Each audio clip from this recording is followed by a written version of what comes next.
our dear minister, Wagner Demekbal. May call in the stage, we have our Director General for Basic Education, Sir Abdullah P. Sali. A round of applause, please.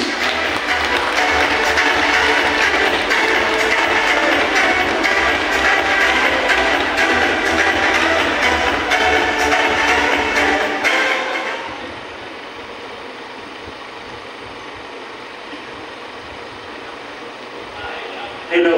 Ayun.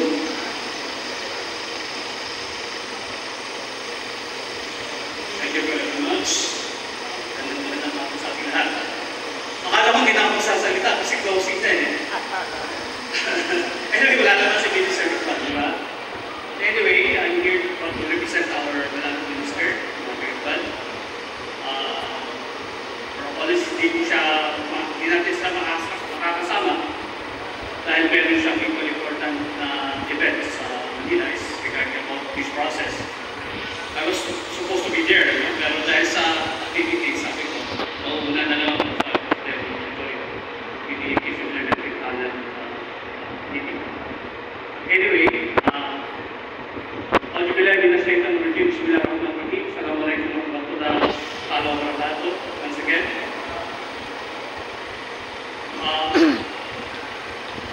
Masaya ba lahat? Halos lahat naka-receive, no? Pati yung mga regional officials natin, no? Nabigla kami. So, thank you very much sa ating local person in region, sa ating youth formation development, mga Adelisa. Of course, sa ating youth director ng basic education, Mother David Dalawa. Hindi ko na po isa-isahin yung ating mga kasama dahil sa nabagin na sila kanina marami. Gusto ko lang patiin yung ating mga awardees galing sa different division, no? Galing sa island provinces. Then, walang sulu, no? Hindi tayo may walang sulu. Hindi natin na yung sulu. So, actually, may ito na problema tayo. Merong IGR meeting sa Manila at ang pag-usapan po natin, pag-usapan sa IGR na patuloy pa din ang conference supervision natin sa Sulu. So patuloy pa din yung ating mga pagbibigay ng mga programa para sa Sulu hanggang transition. So it will take time. So for the time being, kasama pa rin pa natin ang Sulu. Kahit na final and executory na yung decision ng Supreme Court. So, yun yung updates regarding sa division natin sa Sulu. Please allow me to read yung ating message. Excuse me.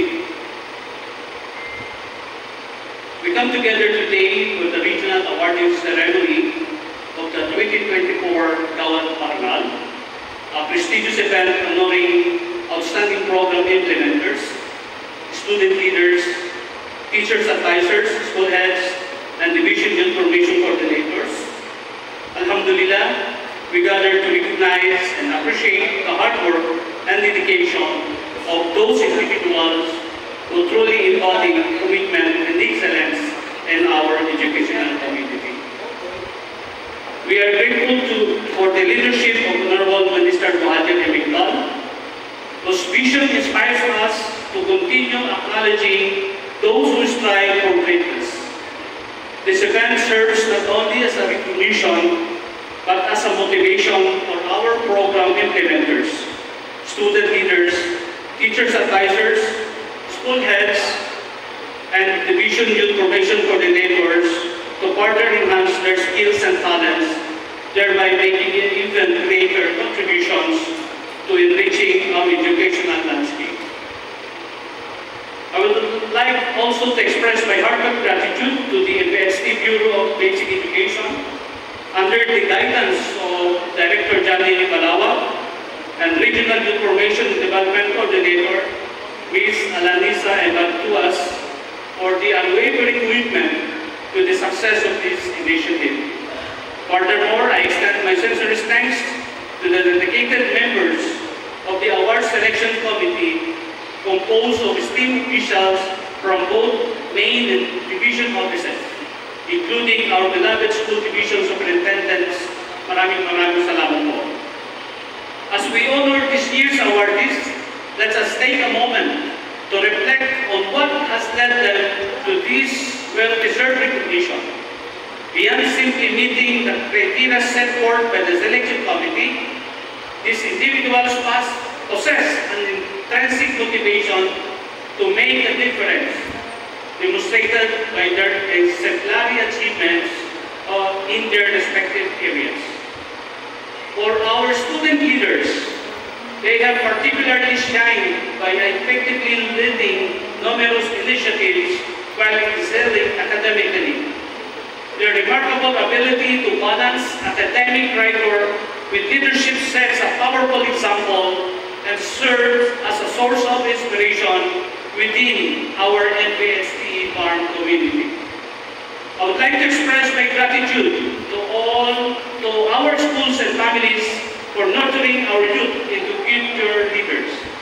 Let us focus on strengthening their personal capacities, expanding their horizons, and instilling the understanding that true leadership is not about personal glory, but about uplifting others.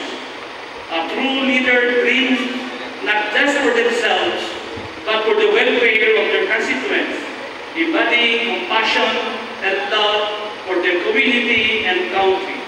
It is imperative that we cultivate such leaders.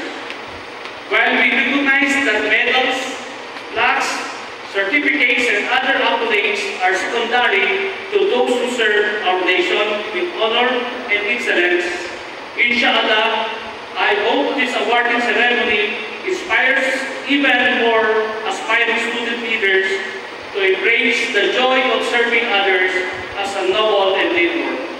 A fulfilling journey awaits those who fully immerse themselves in the calling. Shukran and peace and blessings be upon us all. Assalamualaikum warahmatullahi wabarakatuh. Bil taufiq wal hidayah. Thank you so much. We just hear a message from Minister, represented for Director General Sir June Salik. And now, going down to the last part of our program, which is the closing remarks. It will be delivered by our education program supervisor, the team leader of our selection committee of this program, we have Ma'am Elmanel Malivia.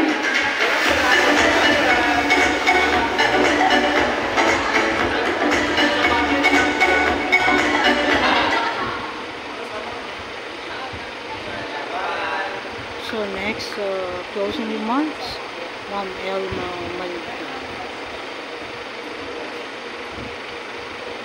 Kumusta na yung mga awards natin? Kaya pa ba iuwi? Program Supervisor and Team Leader Awards Okay, Selection. so congratulations. A'udhu billahi minash shaitanir rajim. Bismillahirrahmanirrahim.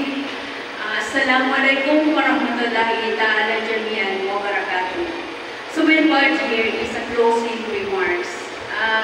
Andiyan pa ba yung from the divisions? I-check natin na from Basilan Division. Oh, wow. Cotabato City Division. Lamitan Division. Maguindanao del Norte Division. Nandiyan pa. Okay, so before I finally close the program today, we would like to express our thanks and gratitude to those who join hands, who come together just to come up with this Gawad Parangal 2024. From the bottom of our hearts, thank you very much. First, to our Almighty Allah, for siya yung nakikinig ng ating mga kahilingan. Siya yung nagbibigay ng katuparan ng mga pangarap natin. Sa araw-araw ng pakikibaka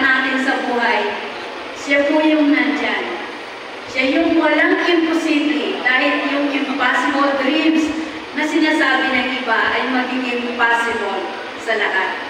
So thank you, Subhanahu wa Ta'ala. And then sa ating Honorable Minister, with the help of the OMEN, the Finance Division, the Cash Division, finally, we come up with this very momentous occasion. And then to our DG, Director General for Basic Education, thank you, sir, for the guidance. You are always there for whatever activities, programs, projects that we undertake in our basic education. And to our Director for Basic Education, Sir Johnny Balawat. Sir, ikaw yung pumupuno ng aming mga pagkukulang. Alam namin, sir, na marami kami mga inconsistencies, may mga lackings po yung mga staff ninyo. But you are still there to give directions, to guide our activities. So God bless you. To the different bureau directors, alam natin lahat na ang youth formation and development is a big deal and a business of everybody. We are here just to come up with the recognition of our student leaders, of our teachers, advisors, and the school heads who are there to implement the programs.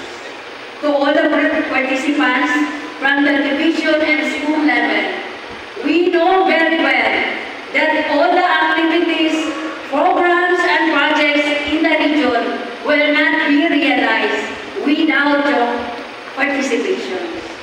You are in the front line of all the programs in the regional level. Without your support, we cannot do nothing. We will never succeed in our endeavors in the regional level. Kahit ano pa man yung kagandahan ng program namin sa region, kapag hindi po kayo makikisama, wala pong mangyari sa mga programs natin. But we know very well that our target is the Bangsamoro learners.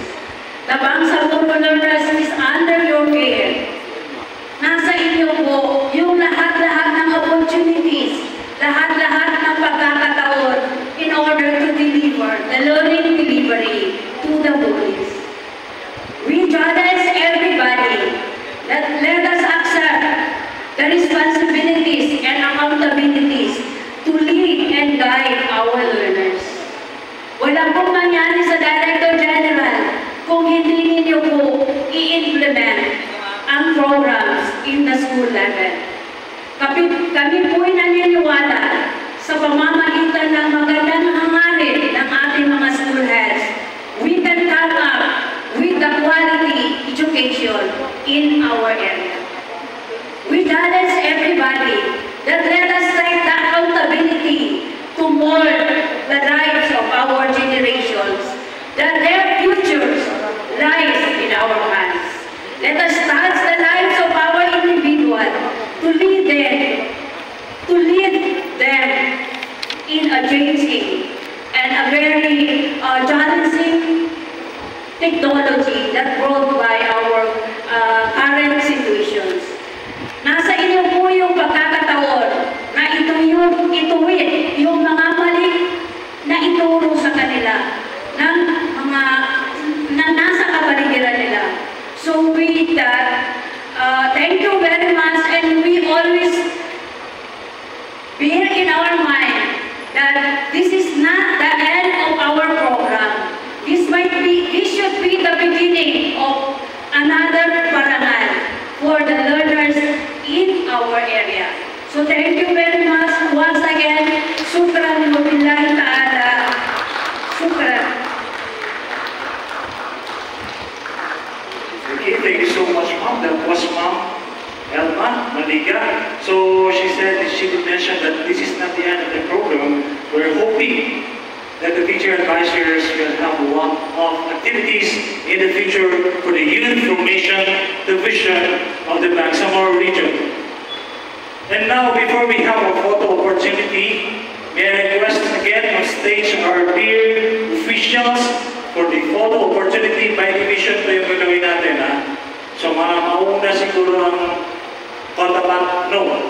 Lana District 1, kasi they only have 5 at the same time, the Mara City Division was 2 participants. So, pwede ba tayo magkaroon ng photo op? Saan po ang mga from Lana District 1? Tayo po tayo. And our RCT Division. So, dyan po To be followed by the Mitan City Division.